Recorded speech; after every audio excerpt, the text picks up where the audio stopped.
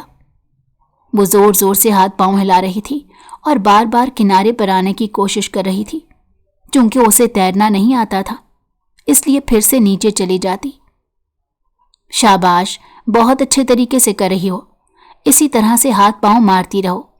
اگر تم زندہ رہنا چاہتی ہو تو تمہیں ہاتھ پاؤں تیزی سے چلانے ہوں گے، کیونکہ یہ بات تو تم نے بھی سنی ہوگی، جو حرکت کرتا رہتا ہے وہی زندہ رہتا ہے، اور جو رک جاتا ہے یعنی ساکن ہو جاتا ہے وہ مردے کے مترادف ہوتا ہے۔ حیدر شیخ کے دل میں ایک لمحے کے لیے آیا تھا کہ وہ اس لڑکی کو اب باہر نکال لے، مگر جب اس کے باپ کا چہرہ اس کی نظروں کے سامنے گھوما تو نفرت پھر سے اس کے دل میں بھر گئی، اور اس نے اپنے اس فیصلے کو بھی اپنے ذہن سے جھٹک دیا۔ تھوڑی ہی دیر کے بعد وہ ہاتھ پاؤں مارنا چھوڑ چکی تھی۔ اس سے پہلے کہ وہ پانی میں ڈوب جاتی، حیدر نے اسے اس کی شرٹ سے پکڑ کر باہر نکالا۔ وہ صرف اور صرف 5 فٹ کی تھی، جبکہ حیدر کا قد 6 فٹ اور 2 انچ تھا۔ وہ اس کے سامنے ایک چھوٹی سی ڈال معلوم ہوتی تھی۔ جیسے ہی وہ باہر نکلی، گہرے گہرے سانس لینے لگی اور اپنی حالت نارمل کرنے کی کوشش کرنے لگی۔ اس کی آنکھوں سے آنسو بہہ رہے تھے۔ وہ ٹوٹے پھوٹے الفاظ میں کہہ رہی تھی، میں آپ سے شدید نفرت کرتی ہوں، آپ سوچ بھی نہیں سکتے آپ مجھے کتنا زہر لگتے ہیں۔ میری جان، میں جانتا ہوں تم مجھ سے نفرت کرتی ہو، اور یقین جانو کہ تمہاری اسی نفرت سے تو مجھے انرجی ملتی ہے۔ جتنی تم مجھ سے نفرت کرو گی مجھے اتنی ہی خوشی ہوگی۔ وہ جان بوجھ کر اسے تنگ کر رہا تھا۔ اپنی تیسری سزا کے لیے تیار ہو جاؤ، پلیز خدا کے لیے ایسا مت کریں، میں آپ کے سامنے ہاتھ جوڑتی ہوں۔ وہ رونا شروع ہو گئی تھی۔ اس کی حالت بہت بری تھی۔ اب اس میں اتنی ہمت نہیں تھی کہ وہ چل سکے۔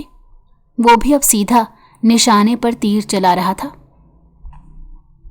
سردی بہت زیادہ تھی، اس کا وجود کانپ رہا تھا، جبکہ اس کے مقابلے میں حیدر شیخ نے ایک اون کی سویٹر پہنی ہوئی تھی جو کافی گرم تھی۔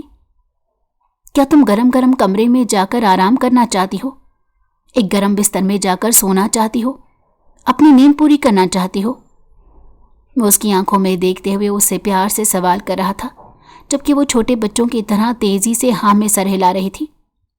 تو پھر ٹھیک ہے، اس کے لیے تمہیں اس پوری حویلی کے گرد 10 چکر کاٹنے ہوں گے۔ اسے لگا تھا اس کے کانوں نے کچھ غلط سن لیا ہے۔ اس کا منہ حیرت سے کھلا کا کھلا رہ گیا۔ یہ آپ کیا کہہ رہے ہیں؟ اس نے بے یقینی سے پوچھا۔ ٹھیک ہے، اگر تم پوری رات باہر ہی گزارنا چاہتی ہو تو مجھے کوئی مسئلہ نہیں، وہ کندھے اچکاتے ہوئے بولا۔ اس سے پہلے کہ وہ خاموشی سے اپنے بنگلے کے اندر داخل ہو جاتا، وہ چلاتے ہوئے بولی، ٹھیک ہے، میں 10 چکر کاٹنے کے لیے تیار ہوں۔ وہ لڑکھڑاتے ہوئے اٹھی تھی، کانپتی ہوئی ٹانگوں کے ساتھ دوبارہ سے زمین پر گر پڑی۔ ایک بار پھر سے اس کی آنکھوں سے آنسو بہنے لگے تھے۔ اس قدر ذلت کا احساس، یا اللہ، اتنی ذلت دینے سے اچھا تھا تو میری جان لے دیتا، اس نے دل ہی دل میں سوچا۔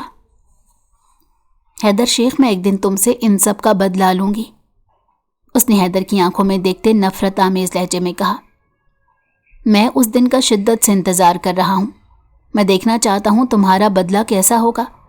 کیا تم مجھے ویسے ہی تکلیف پہنچانے میں کامیاب ہو جاؤ گی جیسی تکلیف میں تمہیں ابھی دے رہا ہوں، یا نہیں؟ میں تمہیں اس سے بھی زیادہ تکلیف دوں گی حیدر شیخ، میں تمہیں ذہنی تکلیف دوں گی، وہ تکلیف جو سب تکلیفوں سے بڑھ کر ہوتی ہے۔ میں تمہیں اپنے سامنے گھٹنے ٹیکنے پر مجبور کر دوں گی، تم روگے، گڑ گڑاؤ گے، مگر میں تمہیں معاف نہیں کروں گی۔ وہ اسے دھمکیاں دے رہی تھی جبکہ وہ اس کی باتوں پر کھلکھلا کر ہنس رہا تھا۔ وہ اتنا ہنسا کہ اس کی آنکھوں سے پانی نکلنے لگا۔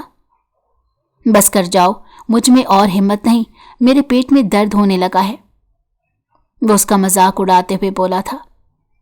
پہلے اس گھر کے گرد 10 چکر لگاؤ، اس کے بعد تمہاری باقی کی باتیں سنوں گا۔ وہ لڑکھڑاتی کانپتی ہوئی ٹانگوں کے ساتھ اٹھی۔ اس کے سارے کپڑے بھیگ چکے تھے جو اب اس کے بدن کے ساتھ چپکے ہوئے تھے، اور یہ چیز حیدر شیخ کو بار بار اس کی طرف راغب کر رہی تھی۔ وہ اتنی آسانی سے گھٹنے ٹیکنے والوں میں سے نہیں تھا، اور ویسے بھی وہ اس لڑکی کو نوکرانی بنا کر لایا تھا۔ وہ اسے کسی بھی قسم کا کوئی حق نہیں دینا چاہتا تھا، اور نہ ہی اس سے کوئی حق وصول کرنا چاہتا تھا۔ ابھی اس نے دوسرا چکر آدھا کمپلیٹ ہی کیا تھا کہ اس کا سر چکرانے لگا اور وہ بے ہوش ہو کر زمین پر گر پڑی۔ حیدر شیخ اس کے قریب جا کر کھڑا ہو گیا، غور سے اس کے چہرے کو دیکھا اور پھر اسے اپنے بازوؤں میں اٹھا لیا۔ اسے کمرے میں لے جانے کے بعد احتیاط سے بستر پر لٹایا۔ اس کے کپڑے گیلے تھے۔ سب سے پہلے حیدر شیخ نے اس کا لباس تبدیل کیا۔ اب وہ اس کی ٹی شرٹ میں ملبوس تھی۔ حیدر کے کپڑے اسے بہت لمبے تھے اور وہ اس وقت بہت کیوٹ لگ رہی تھی، لیکن اگر وہ جاگ رہی ہوتی اور اسے اس بارے میں پتہ چل جاتا کہ اس کا لباس حیدر نے تبدیل کیا ہے تو یقیناً شرم سے پانی پانی ہو جاتی۔ میں نہیں جانتا تھا میں نے تم سے شادی کیوں کی۔ اب وہ اس کے گیلے بالوں کی لٹوں کے ساتھ کھیل رہا تھا۔ میں تو تم میں سے کسی بھی بہن سے شادی نہیں کرنا چاہتا تھا۔ میں تو تمہارے باپ سے انتقام لینا چاہتا تھا، کیونکہ اس کے ساتھ میرے بہت سے حساب بنتے تھے۔ مگر جس دن میں نے تم سے شادی کر لی، اس دن مجھے یہ بھی پتہ چلا کہ وہ میری خالہ کا بھی قاتل ہے۔ بات کرتے کرتے اس کی آنکھیں غصے سے لال ہو گئی تھیں۔ تمہیں پتہ ہے پیاری سی لڑکی، میں تم پر کبھی بھی ظلم نہیں کرنا چاہتا تھا، لیکن تمہارے باپ کی وجہ سے مجبور ہو گیا ہوں۔ جب بھی مجھے اپنی خالہ کی چیخیں یاد آتی ہیں، ان کا رونا یاد آتا ہے، تو میرا دم گھٹنے لگتا ہے اور اپنی وحشت میں صرف اور صرف تم پر نکال سکتا ہوں۔ یہ ایک بہت بڑا راز تھا جو کہ 1 ہفتہ پہلے ہی اس پر آشکار ہوا تھا۔ اس نے اس معصوم چھوٹی سی لڑکی کے اوپر کمبل ٹھیک کیا اور تیزی سے کمرے سے نکل گیا۔ آج پھر اس نے ساری رات جاگ کر گزارنا تھی، کیونکہ نیند ایک بار پھر سے اس کی آنکھوں سے اٹھ چکی تھی۔